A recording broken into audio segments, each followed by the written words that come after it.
সাহাবীরা শোনো, আল্লাহ রাব্বুল আলামিন বলেছেন, ও আমার হাবিব, কোন বৃদ্ধ মানুষ, কোন বুড়া মানুষ চলতে পারে না।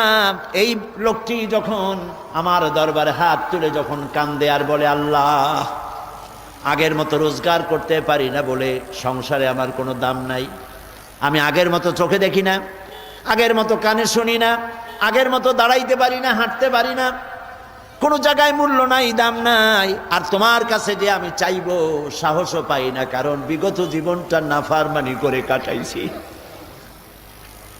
তুমি করেছো মেহেরবানি, আমি করেছি নাফরমানি, চাওয়ার মতো পথ হারিয়ে ফেলেছি মাবুদ, তুমি ছাড়া আমার কেউ নাই। আল্লাহ বলেন, ও আমার নবী, আমার বৃদ্ধ বান্দা যখন এভাবে কাতরাতে থাকে, আমার তখন শরম হয় এই বুড়া বান্দাটারে কেমনে খালি হাতে ফিরায়।